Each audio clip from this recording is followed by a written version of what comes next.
Hi, everybody, and welcome to episode 171 of the iRock Knits podcast. I am chatting with my friend Liz Conway today, and she is from Northern Vermont and is the owner and operator of Kingdom Fleece and Fiberworks. I'm so excited to have her here with me today, so welcome. Thank you for having me.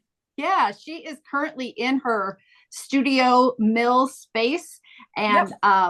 and did I see that you guys had snow recently again? Yeah, it's snowing right now. Oh, Yeah, we have yeah. about 2 or 3 inches of snow. It's like let up. So I'm hoping it's done. And I'm hoping this is the last of it. I don't know where you are horizontally in relationship to me in Minneapolis, but you're further north by a bit. So where we are, we're probably like 40 minutes to Canada. Okay. Okay. So I don't know how far you are. Yeah, but I'm saying I'm probably, if I go straight north, I would probably be 4-5 hours to Canada. Okay. Like, Yeah, because so Minneapolis is really in almost south, it's in South Minnesota, kind of.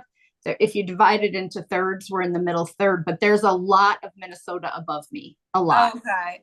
So, Yeah, no, we have it's probably like an hour and a half to Montreal. okay. So it doesn't take, we're pretty far north. Yeah. So snow is not uncommon in April. Definitely not. We've had it in June 1st. Yeah. I have a birthday coming up this month, and we have had snow on my birthday in April 19th in Minnesota, and we've had 80 degrees. Like, we have had both. Everything. Yeah. And Easter's so late this year, and so it happens to be that weekend, and it'll be nice for people to be out and about, because it should be warmer weather because it's so late, compared to when it's in March. And we're in the middle. We're kind of in the thick of things too, because we use sugar, so we make maple syrup. So we're in the middle of that too. So between getting ready for spring shows and sugaring, we haven't had a lot of sleep. I know. I was looking at your website, and I was reading about how John is really into the maple stuff. Yeah. And you guys have tons of trees that you tap. We have like a little over 1,500 trees that we tap. We made 1,000 gallons last year. So his goal, that was really unusual. This year, his average, he's hoping for 775. So he's at like 530, I think now. So we're getting there. He's hoping that it holds off another week or so. Yeah, that's incredible. That's a lot of I don't know the terminology, but boiling down. Because it's 40 gallons of sap to 1 gallon of syrup. Right. So it takes a lot of sap to make it. But then is he using a wood burning fire to boil to get it down? Yeah. So we did purchase an RO, which is a reverse osmosis, which kind of sweetens everything. It takes some of the water out, so it's sweeter, but everything else is it goes through there once, and then it's all wood fired, because it saves us about a quarter of. I'm okay. I'm gonna say this is when my stroke gets in there and say things backwards. It's gonna save 4 times less. It's at a quarter. You know what I'm saying? It's like you're saving a lot of wood though. Yeah. Well, let's go into that. So I met you a number of years ago, and we chatted. And we did I did a design for you. I wore my little cowl today. I didn't even. Mine's downstairs. I didn't even think of that. It's right downstairs. That's no problem. But we did an advent together, and you contacted me, and we were doing a spinning. You were doing spinning, and then knitting up the item into a cowl. And I'm not a spinner, so you sent me yarn that had been spun, and then I did a design for you. But I remember when we first were talking, Amber, my friend Amber, had said, "Oh, you have to look into the story of Liz and what happened to her." So are you okay with sharing that? Oh, totally. I know it's on your website, but I have no problems telling anybody, because if it'll help anybody else, that I'm all for it. Anybody. So you had a pretty major accident in your in the Yeah. occupation that you were doing at the time. So Yep. you want to just tell us the story a little bit? Yeah, I have a master's degree in animal science, so I was a calf manager. So I was taking care of calves and cows at a big dairy farm. They milk about 1,500 cows a day, 3 times a day. So it was a huge dairy around here for our area anyway. And I don't really remember most of it. But the cow the only thing we're assuming, because they found me in the barn, but we're assuming what happened was I was taking care of the mom and the baby. And after the mom calves, we have to give them medicine, both of them medicine so nobody gets sick. And I was taking care of mom, and I must have turned around to take care of the baby, and she got me from behind. So she ended up doing all sorts of crazy. So the biggest thing was she broke my sternum and tore my aorta. The aortic arch was 70, so it was torn off. Then she broke, I think there was 7 ribs broken. There was bones in the back of my neck. There were all the things that stick out of your neck. Those were all broken off. And then when she broke my ribs, she poked a hole in my esophagus. So that caused a hole. So I had to have a feeding tube for weeks. I think it was 8 weeks of being on a feeding tube. All sorts of crazy stuff. So yeah, so it was just it was a good 1.5 years before everything was healed. I have three grafts in my heart holding my arch together.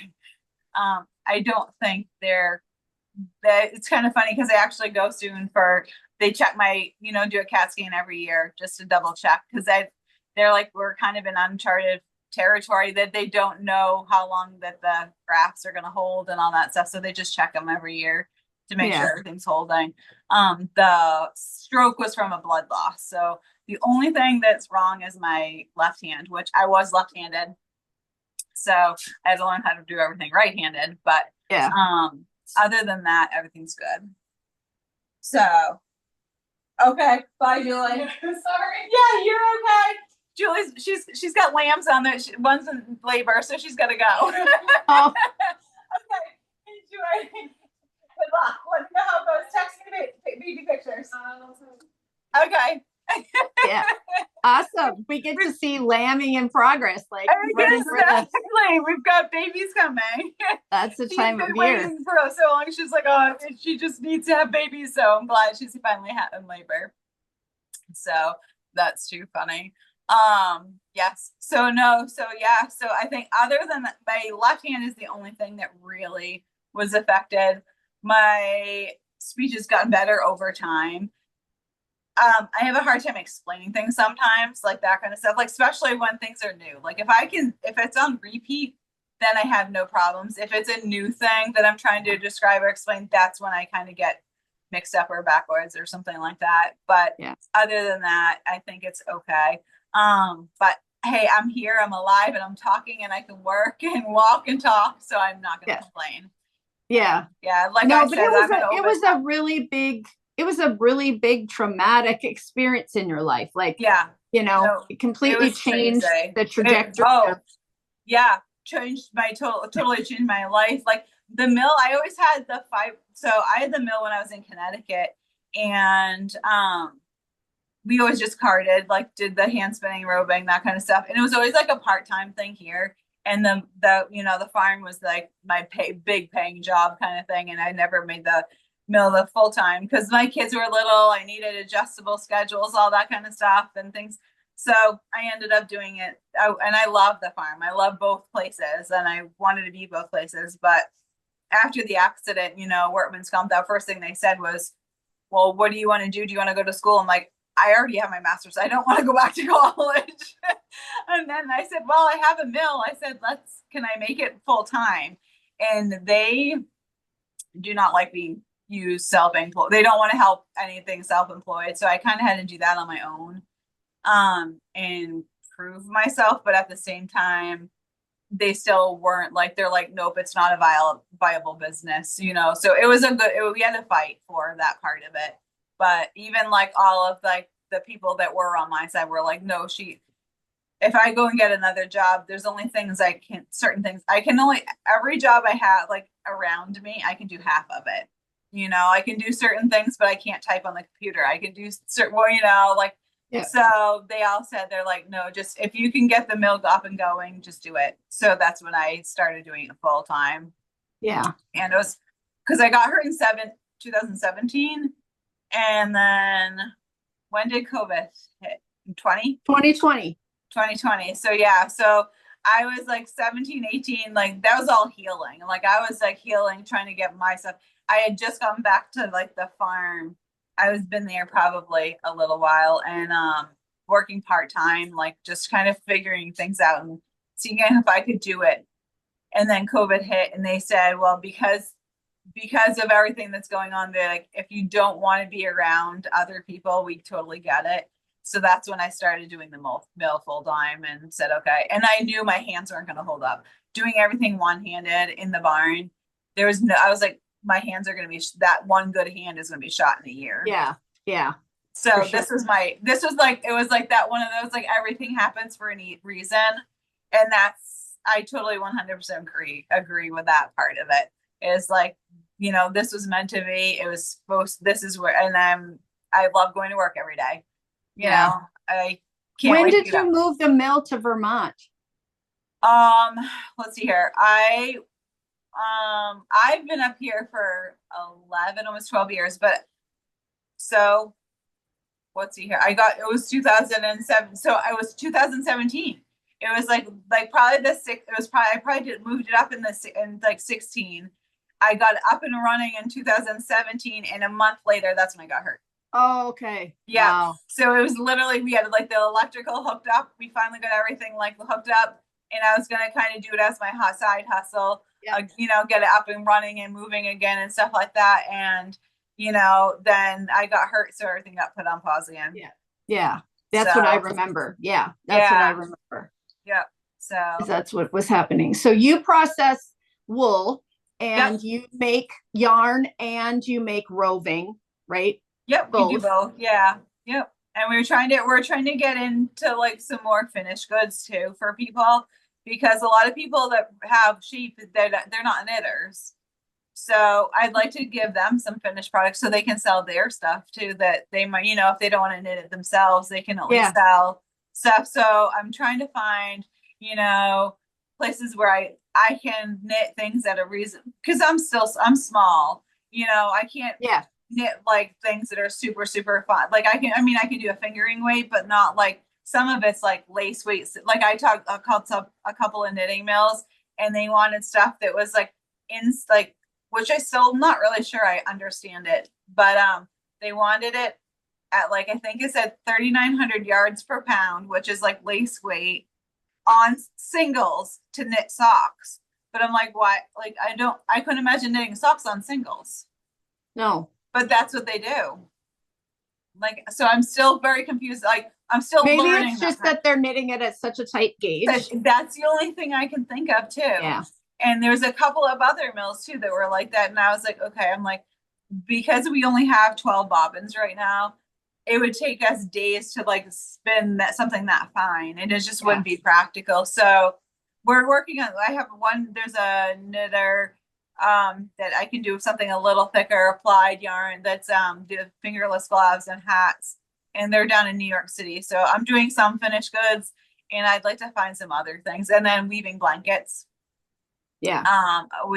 There's a couple of weavers that I've been reaching out to weave blankets for customers. So we're getting there. There's just a lot of like, because the spinning equipment just came in November. So we just started the spinning side of things. So I'm trying to give myself some grace and like, just say, okay, let's just concentrate on this right now. Oh, for sure.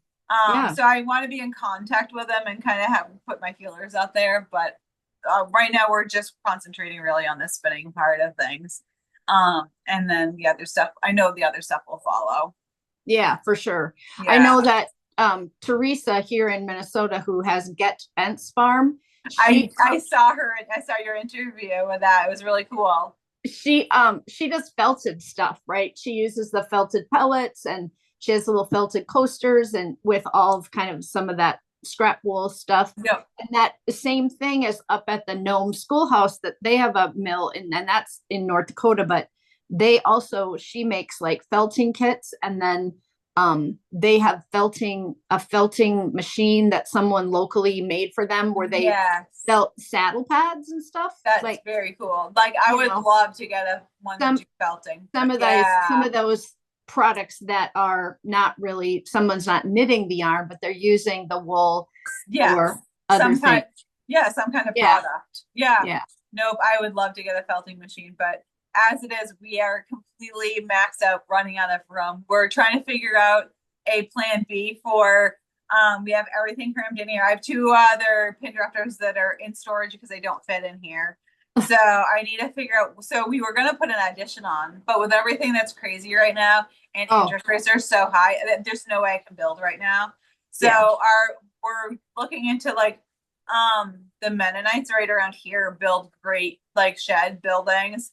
And so we're kind of thinking of finishing one off those, and then I could put the 2 pin drafters in there, because we're keeping him at a friend's house in his garage. They need to leave. They can't stay in his house forever. Yeah. They can't stay in his house forever. So I'm like, maybe you could buy a shipping container. I have one of those already, and that's where we're winding yarn. We will have to go outside in 5 feet of snow and trying to wind yarn out in the shipping container, and it's free. We're sitting there freezing. We have like a little buddy heater out there trying to keep warm. So I'm like, so I need something to keep the 2 pin drafters and the skein winder. I don't want them to get ruined out there. For sure. Yeah, so they will get ruined. So this was like the kind of a make do kind of thing for now, but just so we could get up and running. But I'm thinking, they said the biggest building they could do is a 20 by 36 or something, which I think will cover it, because that's like 700 square feet. Yeah. So I mean, it's a decent sized building. So if we finish that up, it's going to be expensive, but it's way cheaper than an addition. Yeah. So for sure. It might be something. And then like John's like, well, what are you going to do with it down the road? I'm like, well, I could turn it into a yarn store afterwards. Like when if we want to put a real addition on, we can turn that into a yarn shop or something, and get everything out of my basement into somewhere where it belongs. So Are you on a major road or something that would? No, we have like, we have 10 acres. We're in the middle of the kind of nowhere. Our biggest problem is our driveway. We live on a really steep hill, so you need to have studded snow tires to get up our driveway in the winter time. So like for dropping fiber off and then getting people there, that's like the hardest problem, like the hardest part of all of it. So I don't know. So that's with that.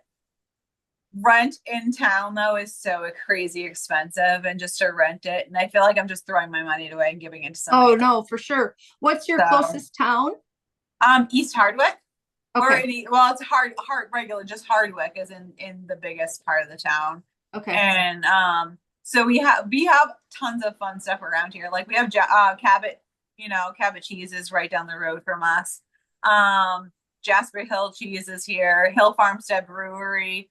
There's a lot of like niche kind of businesses around here. So we have those kind of things, but so it'd be kind of cool in town, but just the cost of like staying down there is insane. I really like coming out of my house and walking into the mill and I can work in my pajamas if I wanted to. Yeah, no, for sure. That part's really nice. Well, let's talk a little bit about your yarn and what you're knitting and what you've got to share. Are you wearing a sweater that is made from your yarn? This is a hand spun sweater that I did. My very first very first steeking. It's kind of wonky, but I wear it in the mill because I don't really like if dye gets on it. It's all different colors anyway. Yeah, so it's okay. But yeah, this is like one of my first it's a Alicia Plummer, but I can't remember the name of it. I know it's one of her. It's actually a pullover, and I turn it into a cardigan because with my hand I can't purl a lot, and so I said, well, I'll try my hand at steeking, and then that way I can cut it, and then I can just knit it in a round and then cut it, and then because I really wanted a cardigan and it worked, so I did that. Did it have the collar? Did the I added the collar? No, I added the collar to it. Yeah, because I wanted I have another sweater that I really like. I kind of wish the collar was a little bit longer, because I was kind of guessing, but it still works. Yeah. But yeah, no, so I have that. And let's see here. The newest yarn, this like I think the most exciting is the one I sent to you. Yep. That's I bought a skein. It's so pretty. Yeah, that's these ones. Hold it up real close. Hold it up real close so people can see. I showed it on the podcast, but it's so pretty. This one's our first one. It's Tulip. They're all a faux hand spun, so they're kind of like buying, it's like a hand spun kind of fiber with changes color, but we make it on our machine. They do have some we are learning all of this, and I don't know if Spin Cycle and all the other ones, if they're the same way, but there's definitely inconsistencies because the way you're dyeing it and the way you're drafting it out, you can, like if you do any more drafting, they all blend together and it becomes one color. So you have to be careful. So there's some thick and thin spots. So it is definitely like a hand spun yarn. Yeah. And then this is our another color. Wow. This one's called it Stick Season because that's what we're in now. We're all the green lovers. Yeah. So we have that one. So we have we do have another one. Hang on, let me see if I can grab it. Of course, it's in like the worst spot, but like these are like this is the very end, but it's like turquoise. There's some like turquoise and orange. We have their new color coming out. And then I'm trying to work on some solids to go with them. So what kind of inspired you to do this new kind of spin? I wanted something that is similar. I wanted something in the middle because my primary goal right now is for custom processing for other people. But I also wanted something fun that we can do that's relatively I should never say easy because it is not easy. But it's different, I guess you'd say. And then I wanted something that we can do on our own, something separate from like the custom processing that we can kind of be doing while other things are being spun. And so that's why I figured. And I love all that. I'm still a hand spinner. I'll always be a hand spinner. And I love the changes of the colors and how the hand spun yarn looks. And I think that's my biggest thing is like, I just want all of the hand spun look to them.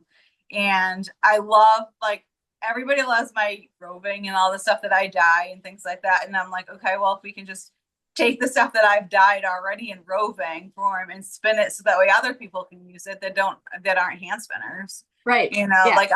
I still feel like, and Julie's a hand spinner, she works for me. And I think both of us still have a hand spinner's brain. Like the way we're always thinking about things, we're thinking more on the hand spin instead of we knit too, but I feel like that's where it all starts. When we're working on things, we're like, oh, this would be really cool. And then what's it going to look like on yarn? We start the roving side of things first. Yeah, and definitely. I think that's where that part of it came from. So I think so you're going to do some tonal kind of yarns to go kind of coordinate with those? Yep. Yeah. So we started with this one. Let's see here. We've got a cranberry color to go with this one. I'm not going to be able to hold all these. We've got a cream. Yeah. So, we can have those. I think I have a darker green. One that's a darker green tonal. This looks really stripy and it's really not in real life, I swear. Are those already available on the website or not yet? They're not yet because we have a show coming up. So I think we're going to just debut them all there. I want to see how things go, what colors sell, and then we can crank it up and really start producing a lot. When is the show? April 26th. Okay. So yeah. Okay. So anytime after that, it'll be, keep an eye out. Yeah. And we're going to be in Connecticut. So if you're local to Connecticut, yeah. So if it's Connecticut Sheep and Wool Festival, so they'll all be at the show in Connecticut. Okay. So we'll have those. We'll have these ones. We're going to have some tonals to go with these ones. But I would think that cranberry would go with that. I was just going to say the same thing. I really like the cranberry to go with that one, and even the cream colored one. Yes. would go. So I think we're gonna do that. And then we have that really the blue turquoisey one that's gonna be coming up too. That'll be fun to go with it. So we're just kind of we're kind of just trying to figure everything out before you ramp it up and make tons of it. Right. My new farm yarn shawl, which is what I talked about doing that year pink with, because I'll need others, but maybe I'll get a cranberry and stripe it. But that on the 26th, they're having the kickoff for the knit along for the local southern Minnesota farm yarn farm. I don't know, the people who have yarn from farms in southern Minnesota. It's like a co-op. Yeah. And they're going to do a knit along, and they're going to have perfect. people, and you could absolutely join this as part of your, community, but they're going to have people spin yarn to knit that shawl. And then people can also buy from Teresa or some of the other, there's another mill down that way. They can buy yarn if they're not spinners and knit it up. So they're giving everybody all summer to spin the yarn and then knit up that farm yarn shawl. Oh, so that's so perfect. That would be, really fun. Yeah. We'd like to have as many farm yarns involved as possible, right? Like have people really, let's honor farm yarns and yarns from mills that people are, small independent mills where people are really making these beautiful yarns that we're not using because we all use superwash merino for everything, right? And this is actually all East Coast wool. It's all from the East Coast. So it is all New England wool. So it does come from there. It is a comb top, so it is a worsted, right? Worsted yarn. Not this, compared to like what we spin as semi-woolen. This is a worsted, this is a worsted yarn, but it's super springy, super bouncy. It is a woolly wool. It's not a super wash wool. But to me, I think it's that's what I did all 3 samples with, because I used Ross Farm for one, and hers was really woolly. And then I used Teresa's yarn for one, and hers was Shetland. And then I used Lavender Loon's yarn for one, and hers was Icelandic. So we're using all different kinds of breeds to kind of encourage people to just to try look at different breeds and see whether or not you wouldn't like to knit something with that. To me that would be such a cool thing. And I think I'll get more information from you, and then we can actually, like, when I go to the different shows this spring, I can show people, I can tell people. We could get a shawl knit up. I could have knit up the shawl in your yarn, really cool. And then we'd have it there. And then I have pictures of the other 3, which are all so different. Sam's is brown on brown, and Teresa's is white and yellow and red, right? And so they're really showing up very differently. That would be fun. It looks super fun to knit too. Yeah, it just has some textured stitches that are fun to do, right? Like it just gives you, but nothing hard. I never difficult, but the textured stitches are really, really fun to do. Yeah. Is it, look, what weight yarn is it, or anything? DK. Perfect. Yeah, that's perfect. Yeah. DK. Although Teresa's was a little finer, so maybe hers was more in the sport area because of the thick and thin, but I knit it up and it turned out just fine. Yeah, and it's fine because it'll just be bigger or smaller. It's a shawl, right? Yeah, exactly. You just need a little more yardage sometimes. I have that. And then we also, like, this is some samples that we actually spun ourselves, custom, like, so this is like stuff that, so I also buy wool from other farms. Yeah. And this is a yarn that I bought from a Abby down in Massachusetts, and my dad's friend knew them and said like they would be interested in buying it. So I bought it with a whole clip of theirs, and I'm so sad that I don't have any more, because now that they've seen what it looks like, they want to keep it themselves. Okay, what else do you have that you can show us? Some spring yarn that we've spun for ourselves. That's spring, like a spring clip that we bought for a clip from last fall that we bought from and it's a Finn Corriedale mix, and I'm trying to see if I can get a hold of all of these. Can you? Yes. Oh my gosh. So we've got like a spring green, like a green and a navy, and then we've got variegated yellow with a lavender color. Wow. And they're so soft. They're so nice. I'm so sad that we can't get it this year. I'm hoping that she just wants to buy blankets this year, and then after that we can get the clip again, because it's just such nice yarn. And it's very limited. So if there's anything left after the shows, we'll have it on the website. Okay. So yeah, but it's super pretty, and I really want to make a sample, but at the same time, there's like, so that's our other problem, is because we're buying all these like clips and these different fleeces and stuff like that. A lot of them are limited, and then I can't guarantee they'll be the same next year. Right. So Oh, we have sure. But that's kind of the nature of the. It is, yeah. So like we have if it's something repeatable, we'll put the name, like it'll have a name of the base on the yarn, and then if it's not, it's a limited edition. So once it's gone, it's gone. But your Nor'easter tulip is on your website. Yep. That'll be on there. Yep, that'll be on there. That's gonna be there. And that'll be one that's gonna be here to stay. Same with like the stick season. And then the newest colorway that we're, we'll start adding colors as we start doing stuff to go, so that way we have tonals to go with them. Yeah. So but that's kind of, I mean, I think people, well, maybe some knitters don't know, but that is kind of the nature of your business, is that you get a big amount of fleece from, and then that's what you have. Yep. And we don't, I'm not buying it by like bale, like at this point, I'm not buying it by bale. So like the Nor'easter is something that's repeatable that I can get again. So that's why I wanted to have something in the shop that is repeatable that we can always stock. But a lot of the other ones are stuff that are not going to be. Or we might have to wait, like once it's gone, you have to wait till next year until I buy it again.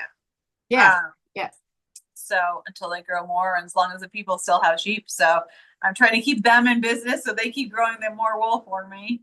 That's what Teresa was talking about too, though, that she was starting to buy some burn pile wool. Yep. From different farmers, just because just taking it from them, because they don't, it's not the highest quality, but she spun some up and it really didn't turn out bad at all. It was fine. I think it's a matter of how much, I guess it depends on how much time you want to put into like the fleeces that, like how dirty they are, how much time you want to take to clean them and all that kind of stuff. But I definitely take what I buy whatever I can, whatever we're going to need. And try and so I think we're a small enough like state around here that like we can usually find a home for it, so so I think it's good. And I think I shouldn't say that either, but I don't think I'm as picky as other mills. Like I don't mind putting the extra effort in. Okay. Like some of them have some pretty high standards, and I'm like, oh no, we'll work it out. We'll make it work. And I don't mind taking time to do that. So, but yeah. Are you the only employee besides Julie? Me, Julie, and I have my daughter works part-time. So I have my daughter works part-time once in a while, like usually when she needs money. She's 17. And so she does have her other jobs. She does have her own like regular jobs, but like and she has a lot of things going on. So she doesn't want to like sign up for like something really permanent, because she's like, she goes to a camp 3 weeks out of the summer, not all at one, like they're like 1 week every month kind of thing. She's a CIT, so she helps out at the camps. And then she works for like a landscaper too. So I'm kind of like the one she does for fill-in kind of stuff. So she helps me, but she's been doing it since she was like, could walk, like I was pregnant with her when I started the mill. So she's been like in it forever. And then my other daughter, she'll help out once in a while. And then I have Emma's friend, Avery. She's been helping a couple of days a week after school from like 3 to 5, but the hardest part is that because she's not 18, she can't touch a piece of equipment. So she does a lot of skein winding, like the twisting of these skeins, labeling, that kind of stuff. She'll wash wool. She can wash wool. She just can't touch any equipment until she turns 18. Got it. So that part gets a little bit tricky, because like it'd be a perfect like after school job for kids, and I can't hire any of them. I can only do so much with them because they can't touch the equipment. So that gets a little tricky. But is that like a state law?